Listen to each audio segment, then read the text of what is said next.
She texted, "I withdrew $50,000 from your account for my dream business. You'll thank me later." I responded, "I believe in you."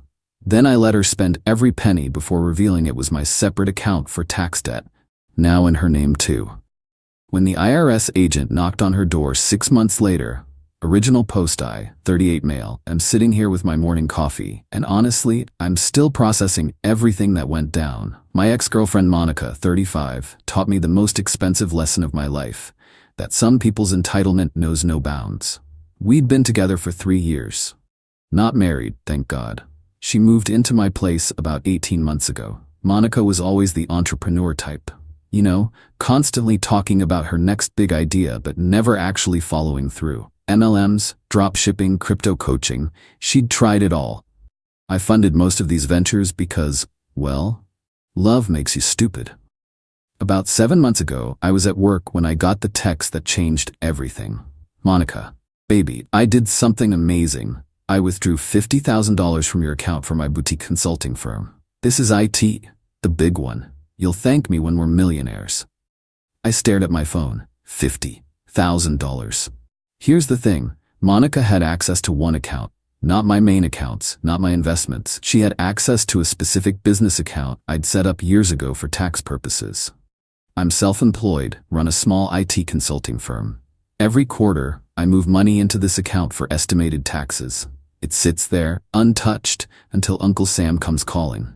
The account had both our names on it. I'd added her the previous year when she begged me to help establish business credit. Another red flag I ignored. My first instinct was rage. Call the bank, call the cops, scorched earth. But then I looked at my calendar. April. Tax payment wasn't due until September for that quarter's estimates. 6 months. An idea formed. Maybe it was petty, maybe it was genius. Definitely both. I texted back, "I believe in you, babe. Make us rich." She called immediately, crying happy tears, talking about how this meant everything, how she knew I'd understand, how we were going to be the next power couple featured in Forbes. I played along. Oscar-worthy performance, if I say so myself. That night, she showed me her business plan. It was something. Basically, she wanted to be a lifestyle consultant for wealthy women. Her qualifications? She dressed nice and had 3K Instagram followers. The 50K was for office space in the trendy downtown area, 3K her month lease, designer furniture and decor, $15, marketing and branding, $10K, inventory of curated lifestyle products to resell, $15K, operating expenses. I smiled and nodded, even helped her set up an LLC, in her name only, of course. For tax purposes, I explained. She was thrilled about being a real CEO. What Monica didn't know, 1, that account wasn't just holding my money. It was specifically earmarked for quarterly tax payments. 2, when she withdrew the money, she became liable for the tax debt. 3, the IRS doesn't care whose name is on the LLC when they come collecting. 4, I had emails and texts of her admitting to taking the money without asking first. Though she thought I'd forgiven her, I watched her burn through that money like it was Monopoly cash. The office? Gorgeous. The furniture? Imported Italian leather. The inventory? Mostly designer handbags she kept for herself as samples. The marketing? Instagram ads that went nowhere. By month 2, she had 3 clients. Total revenue $1,200. By month 3, she was complaining the market was oversaturated. By month 4, she was pivoting to wellness coaching. By month 5, she was asking me for another loan. I told her I was tapped out, but that I believed in her vision. She'd figure it out. Month 6. Well, that's when things got interesting. Update 1 September rolled around. Monica's business was officially dead, though she hadn't admitted it yet. The office lease was broken, the furniture sold at a massive loss, and she was back to posting motivational quotes on Instagram about falling forward and trusting the journey. Then I got the letter from the IRS. Failure to pay estimated quarterly taxes, penalties and interest, the whole 9 yards. I acted shocked, panicked. Monica was in the living room doing a face mask when I walked in with the letter. "Babe, we have a problem." She barely looked up from her phone. "What now?" "The IRS. That account you took the money from. That was my tax account." Now she looked up. The face mask made her expression even more comical. "Your what?" "My tax account, for quarterly payments. The $50 you withdrew? That was supposed to go to the IRS." But you said you believed in me. I did. I do.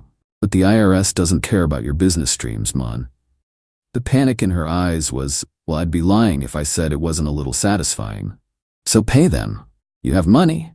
I do. But here's the thing. You withdrew it from an account with your name on it. You put it into a business registered in your name. As far as the IRS is concerned, you took that money. That's insane. It was your tax money, which you took without asking. I have the texts where you admitted it. She stood up, face mask cracking. You set me up? No, Monica. You stole $50,000. I just didn't stop you. The meltdown was spectacular, screaming about betrayal, about how I was supposed to support her, about how this was financial abuse. She threw a wine glass. It missed. Fix this, she screamed.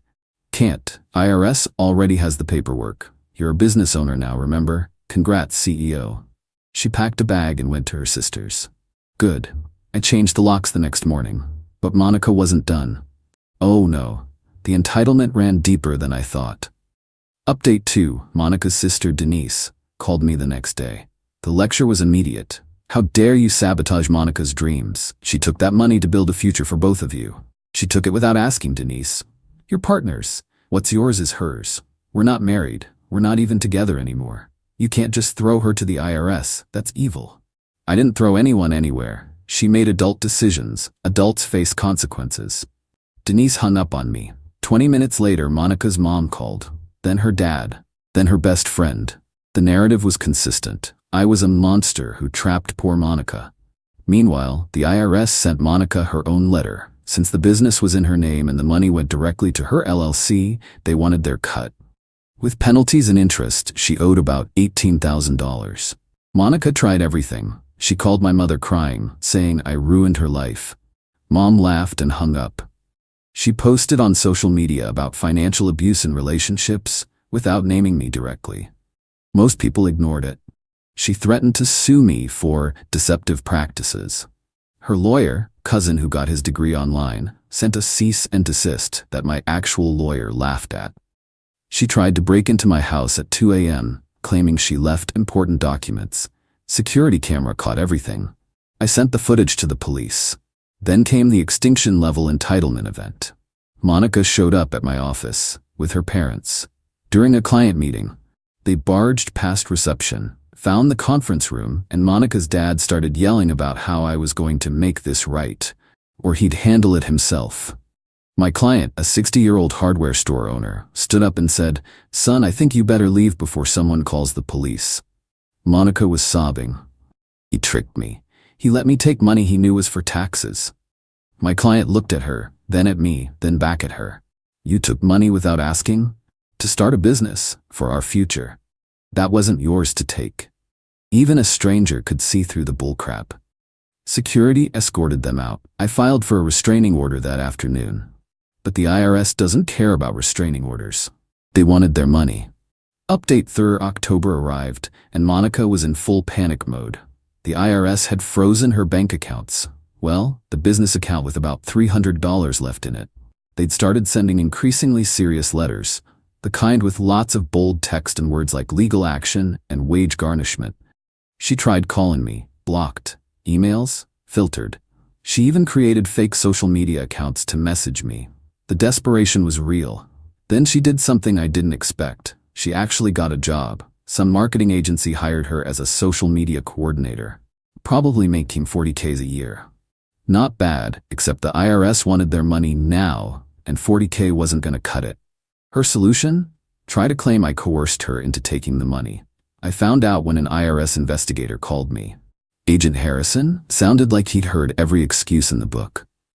Mr. Davidson, Miss Garrett claims you instructed her to withdraw funds from the joint account for tax evasion purposes. I laughed. Actually laughed. Agent Harrison, I have text messages where she admits to taking the money without my knowledge, plus security footage of her recent attempts to break into my home. Would you like copies? That would be helpful, yes. I sent everything. Every text, every email, every deranged 3 a.m. voicemail she left from her sister's phone. The security footage of her trying to jimmy my back door with a butter knife, the police reports, everything. Agent Harrison called back a week later. Mr. Davidson, we've reviewed the materials. Ms. Garrett's claims appear to be unfounded. She'll be receiving an updated notice with additional penalties for false statements. The penalties jumped to $24,000. Monica's next move? She tried to crowdfund help, betrayed by my ex and now facing IRS harassment. She raised $367, mostly from her mom. Then she hired a real lawyer, not her cousin, an actual tax attorney. This guy called me trying to negotiate. Mr. Davidson, my client is willing to drop all claims against you if you assist with the tax debt. What claims? The ones the police laughed at? The ones the IRS dismissed? She's facing serious financial hardship. She stole $50,000. She borrowed from a joint account, without permission, to fund a vanity project. After years of me bankrolling her failed schemes, my client maintains she had implied consent. Cool, tell it to the judge. He hung up. Guess Monica couldn't afford many billable hours. November came. The IRS doesn't wait forever. They started garnishing her wages, 25% right off the top. Monica was now taking home maybe $2,200 a month. Her apartment cost $1,500. She moved back in with her parents. Update for December. The 6-month mark since the Grand Theft Boutique. Monica's parents reached out one more time. Different tone this time. Her mom called, sounding exhausted. She won't stop crying. Can't you help her? Even a little? I funded every dream she ever had for 3 years. This was the wake-up call she needed. She's destroyed. The IRS is taking everything. They're taking what she owes. That's how taxes work. You're really gonna let her suffer like this? I'm not doing anything. She's experiencing consequences. There's a difference. Her mom hung up, but she called back an hour later. She's saying she's going to hurt herself. I sighed. Then call 911, get her help. But emotional manipulation won't make the IRS go away. Harsh? Maybe. But I'd been down this road before. Every time Monica faced any consequence, it was threats and tears until someone bailed her out. Not this time. January brought the final act. Agent Harrison called with an update. Mr. Davidson, I wanted to inform you that we've completed our investigation. Ms. Garrett has agreed to a payment plan. She'll be paying $400 monthly for the next 8 years. 8 years. Additionally, her business LLC has been flagged. Any future business ventures will be under increased scrutiny. Good to know. Off the record, Mr. Davidson, this is one of the more interesting cases I've seen. Most people stop the withdrawal. You let her hang herself with her own rope. I just respected her independence. She's a strong, empowered woman who didn't need a man telling her what to do with money. He actually chuckled. Have a good day, Mr. Davidson. Monica's final message came through LinkedIn, of all places. I know you'll probably never read this, but I wanted you to know you've ruined my life. I was building something beautiful, and you let me fail. What kind of person does that? I'll be paying for your taxes until I'm 43. I hope you're happy. I hope that money was worth losing someone who loved you. I did read it, even screenshot it. The delusion was still strong. In her mind, she was the victim of my elaborate trap, not a woman who stole money, burned through it on a fantasy, and faced legal consequences. She was right about one thing, though. I am happy. Happier than I'd been in years. Final update. It's been a year now since Monica's Grand Theft Boutique adventure began. Figured I'd share where everyone ended up. Monica is still living with her parents, still making payments to the IRS, still posting motivational quotes about rising from the ashes on Instagram. She started another business venture last month, virtual assistant services. It lasted 2 weeks before she realized it required actual work. Her family still thinks I'm Satan incarnate. Fine by me. They enabled her for 35 years. They can keep enabling her now. The marketing agency fired her after 3 months. Apparently, showing up to work is mandatory, not optional when you're not feeling inspired. She's working at a department store now. Retail. The horror. Her Instagram bio still says CEO, entrepreneur/dream chaser. Some mutual friends think I was too harsh. You could have just stopped her from taking the money. Sure, I could have. But then she'd never have learned anything. She'd have just resented me for crushing her dreams and found another way to be reckless with someone else's money. Others think I'm a legend. My buddy Craig framed the text where she admitted to taking the money without asking. It's hanging in his office as a reminder to never ignore red flags. As for me, I'm good. Better than good. Started dating a woman who has her own business. A real one, with actual clients and revenue and everything. She laughed until she cried when I told her this story. Then she showed me her business bank statements, tax returns, and credit score. "Just so we're clear," she said, "I kept the security footage of Monica trying to break in with a butter knife. Sometimes when I'm having a bad day, I watch it. The determination, the entitlement. The complete shock when she realizes I installed a new deadbolt. Comedy gold. The $50,000? Well, I'd moved other money to cover the tax payment back in September, paid in full, on time, like always. The IRS got their money from both of us that year. They probably bought nice Christmas bonuses. Monica texted me last week from her friend's phone, 'Can we talk? I've grown.' I didn't respond, but I did laugh. Some people never learn. The moral of the story, when someone shows you who they are, believe them. When they steal from you, let them. But make sure they're stealing their own future, not yours. Oh, and always, always keep your tax money in a separate account, without anyone else's name on it. Peace out, Reddit. May your partners be honest and your tax returns be drama-free."